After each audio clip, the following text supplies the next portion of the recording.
What up, you guys? It's your girl, AJ the MC. I'm here to talk to you a little bit about my new album that I just dropped called I've Been Through It. Because you know I've been through it. Don't let this smile fool you. So many tears behind this smile. So I wanted to hop on here and just tell you guys more about me and my story. Because this album means everything to me. I been through so much. Like, if you don't know, like, I start my album with, like, I've been in foster care.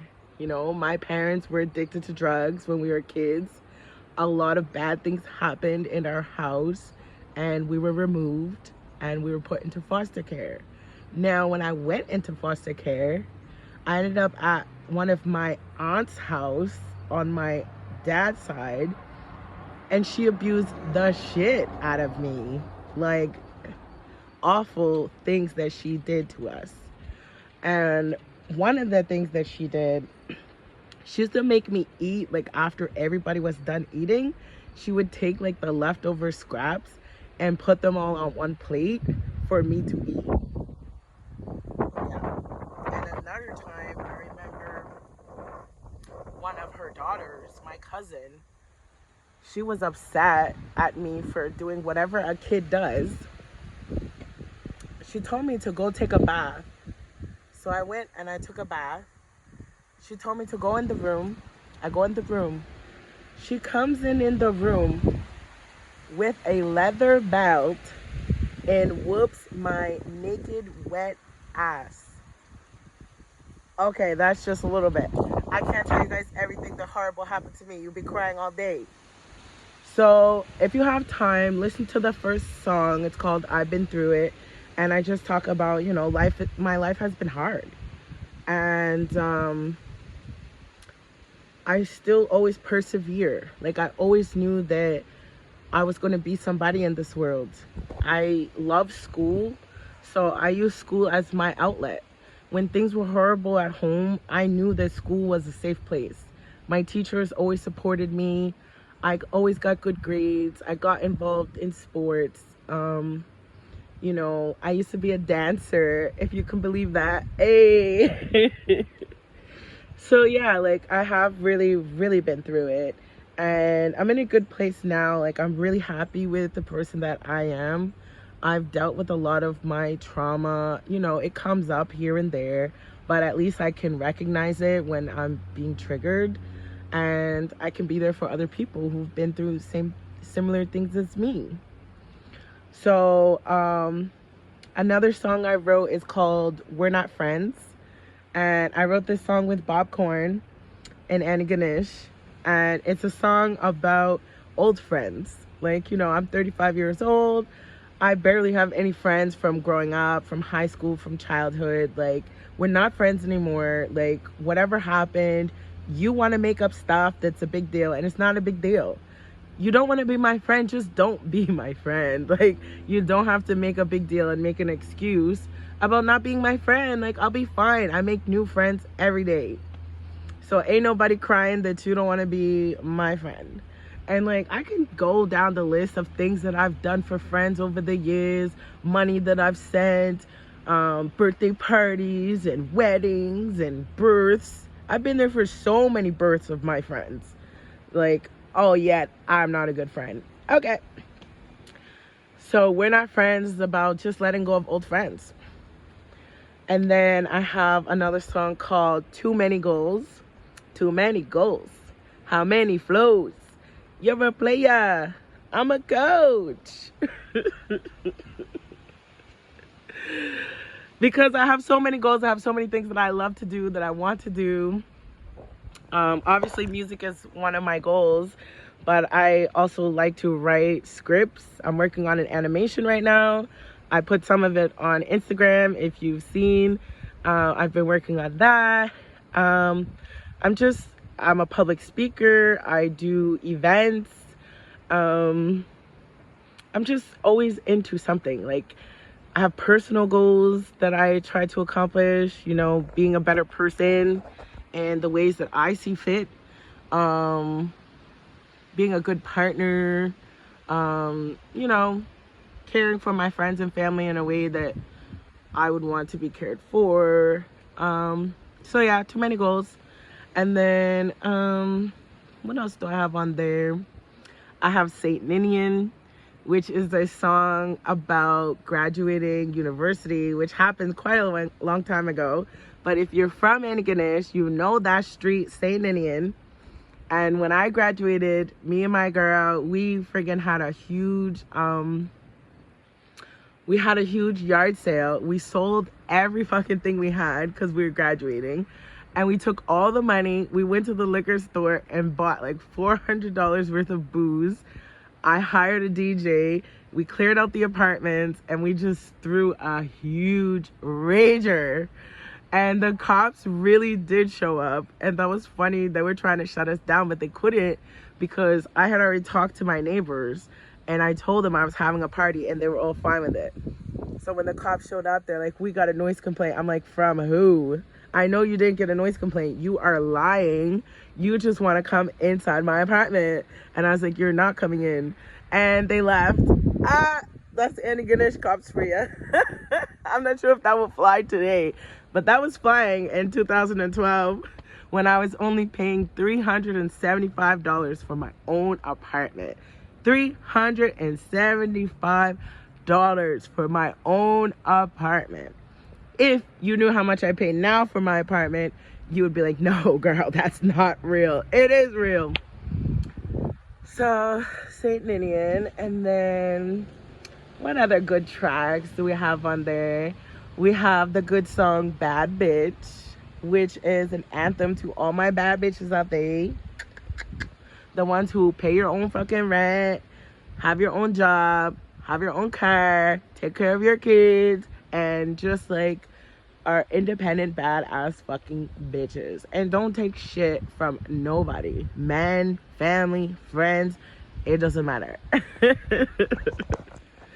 So if you know you're a bad bitch, make sure you check out that song. What else do I have on there? I have the song called Hocus Pocus, which I made that song when I was part of the Mi'kmaq.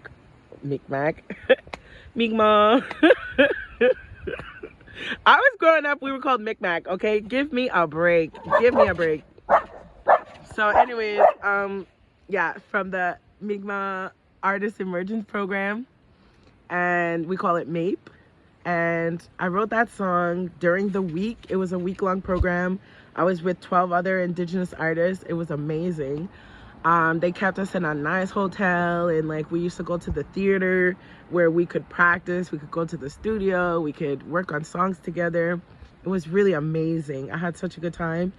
And I met this guy. First I met Cody Coyote, and I went up to him and I was like, hey, do you think you have like 10 minutes? I just want to play a few of my songs for you, see what you think. He was like, yeah. So we went inside a little side room. I started playing some of my music for him, and like right away he was like, oh, you have to meet Matt Muse, like you have to meet Matt, like your vibe like will go with his vibe. So he introduces me to Matt Muse, and Matt starts playing some beats for me, and I hear this beat and I'm like, right away I'm like, this is the beat that I want. Like I want this beat. So then he's like, all right, I have to finish something, da da da da da. Here's like some of the beat that you can just write to. So I went back to the hotel. Everybody was gonna go swimming that day. And I wanted to, but I was like, I really want to write this song. So I didn't go swimming. I stayed in my hotel room. I stayed up all night. I wrote 3 verses. I think I went to bed at like 12 o'clock or 1 o'clock in the morning, and we had to get up at like 7 to be at the theater. So I wrote that, and then I was bummed because Matt was so busy that day. He had to rehearse on stage. So I felt like, oh my God, I'm never gonna get a chance to record this song. I was getting anxious. I was even getting like angry and sad. And then I just went up to him and I was like, hey, is there any way like we could record this song. Like, it's so important to me. And he was like, yeah, no problem. He was like, I'll just set you up. I'll set the computer up to like play the song 3 times in a row, and you just go for it. Like, just record. So that's what we did. He just hit play. He just hit like record, and he went back on the stage, and then I just did my thing on the mic all by myself. Nobody was there. And then afterwards, you know, he cut it up and mixed, mastered it with Keith Mullins, I think his last name is. And he finished it off with another guy who, forgive me, I don't remember the other guy. So then eventually they sent me back the final track. So that's Hocus Pocus, which is a song about following your dreams. Can't own me, I'm an idea. First I'm here, then I disappear. Be normal or be noticed. Ignore the hocus pocus. I'm addicted, can't quit. My drug, music, another drag. I'm lit. I feel like moving in. Can't tell me who I am. Already got new plans. Go up and down the coast. I'm holy like a ghost. Don't wanna switch my flows. I'm gonna be your reproach. My fans don't give a damn. They'd rather understand. So another part of that song is the fact that in hip hop especially, more than any other genre, you will have other artists giving you unsolicited advice. Like, you'll send them your song, which I send my song to hundreds of people, and only a few people will be like, oh, you need to fix this. Oh, you need to change that. Oh, if I was you, I would have done it like this. I would have done this better. I would have done that better.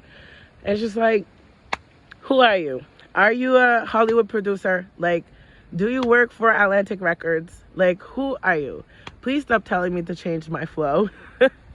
I know that I have a slow flow, but I like my slow flow, and my fans like my slow flow. And if I want to speed it up, you ain't gonna be able to eat it up. Don't worry, there's more to come. You guys need to chill out. You just want to squeeze everything out of me all at once. Calm down.